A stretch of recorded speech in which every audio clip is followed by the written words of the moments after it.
Do you have any advice for businesses or individuals on things to do, to maybe systems to put in place to protect yourself? Because like you said, even tech savvy people have moments of weakness where they potentially fall for things and they click the wrong thing or just happen to give the wrong information, and you let your guard down for one moment.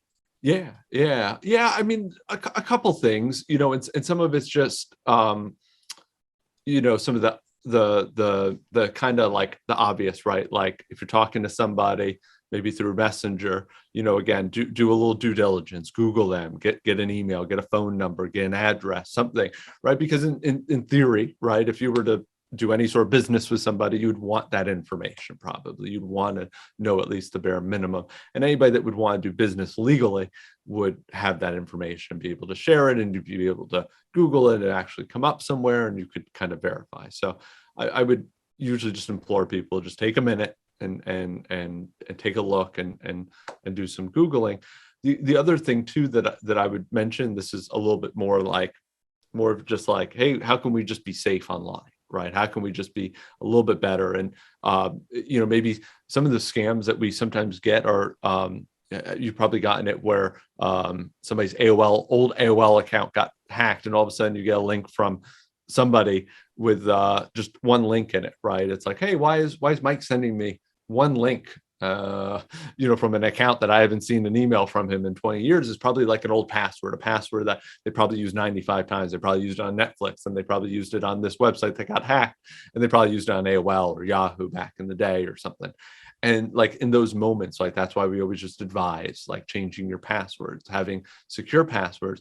And in that moment, it's not just to protect you, but probably to protect others around you, so that way your email doesn't become the thing that is the scam or the thing that goes out. There's scams going on Twitter, I know, where they're verified accounts. So they're probably accounts that are getting hacked or getting somehow verified through the Twitter process, which is somewhat of a hassle to do, that look legit and are messaging and telling you that you won something and things that are semi-relevant to what's going on in some of the NFT or tech space that Craig and I were seeing.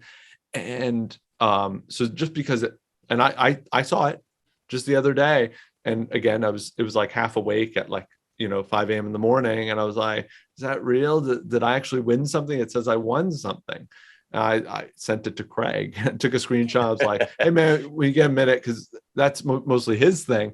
I was like, is this real? And he responds back, oh, the scams, we get them all the time.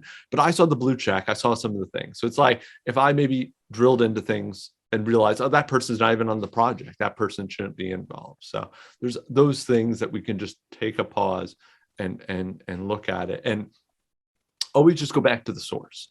Right. So we talked about the Amazon, go back to Amazon. I'll bring up another thing that we get in web all the time too, is I'll get emails for domains, or I'll get things in the mail, pieces of paper that says my domain is needing to be renewed or something like that. And I would maybe scams. It's a scam. It's what would you call it? I almost fell for it, where there was a directory that they make you check a box. And literally what they are doing is by checking this box, we'll bill you $150 or whatever. And then they send you a bill, and you're just silly enough, and you just pay it because you're like, oh, I already agreed to this directory or whatever. But what would you call that? It's not really necessarily a scam. It's legit, but not legit. Deceptive? Yeah, it's a deceptive thing. You'll get things in the mail if you have a domain a lot of times, because a lot of times your information or your business is out there. So if you get something in the mail, and you're like, do I have to pay this? We get this from clients all the time. It's a great question, right? Hey, do I have to pay this bill? And it's like, oh, hold on a second. Think about where, do you know where your domain's registered, right? Is it registered with Domains USA Incorporated? Probably not. And then, okay, is it GoDaddy? Is it Namecheap? Is it through, domains.com or google.com, or where's your domain registered? Take that pause. You can look it up online or talk to one of us, right? Email us, message us, and we can look it up for you. There's ways. But before you go paying it, look and see where your domain is, and then go there. It'll tell you when your domain actually renews and what you can do. And a lot of times too, the big probably red flag on those moments, right, when we get things in the mail, is the dollar amount, right? Most domain renewals are $15 or $20. It's kind of silly because I think if they just asked for $20, unfortunately, people would probably just write a check and send it in the mail. Yeah.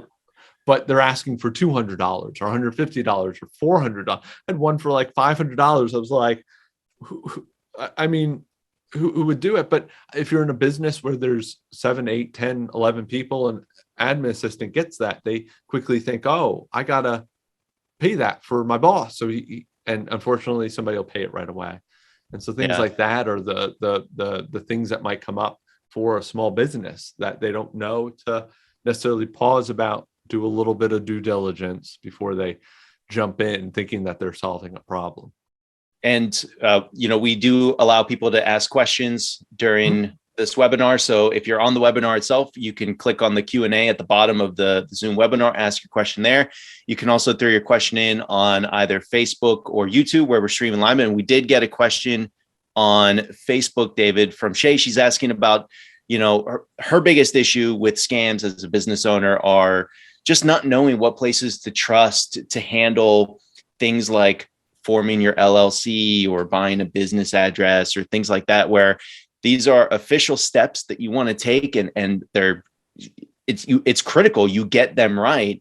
Yeah. But it feels like there's so many, just like you said with the domain registration, there's so many different companies out there that'll say, come to us, you need this documentation.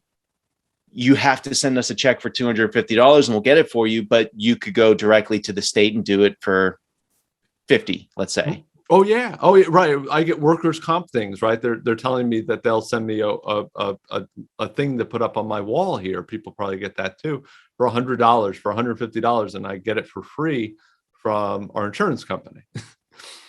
So it's like, I don't need that. Two things there. When it comes to setting things up and building a business, yes, if you have, like, we help businesses do that all the time, right?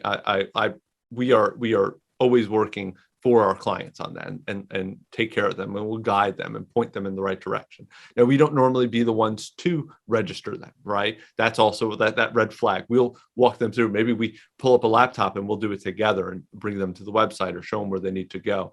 So either you have somebody you can trust, somebody you're in business with, somebody you could kind of go through that path. But the other thing would be to go to those websites, right? So maybe for Florida, right, it's the Sunbiz, right, is where you got to register for the LLC and then follow the steps in there. Now, it's not a lot of steps, but there's a couple steps, and maybe that's overwhelming, or maybe you don't even know that Sunbiz is where you needed to go because you're in Florida. Maybe you're outside of Florida, right? We have clients all over the country. I don't even know what to do if I was probably, in certain places. It's going to be possibly even different in terms of the registration. And in those examples, a lot of times there's organizations locally. So there's companies like SCORE or stuff through like the SBA that will actually walk you through. So you'll a lot of times get like somebody can help you set up your business. And I would say, if you don't know or not sure, you don't have a marketing company or a person that you can like lean on, right, that maybe knows how to develop a small business, would be to use one of those organizations like SCORE or SBA that can help point you in the right direction. And they have people literal for free that will sit down and help you. They're not going to necessarily help you create legal documents and things like that, but they'll help you make sure that you're talking to the right people and that you went to Sunbiz, and this is the steps you need to follow. Some of the things that we do when we onboard startups or onboard new clients, but overall, having a trusted organization like that is key.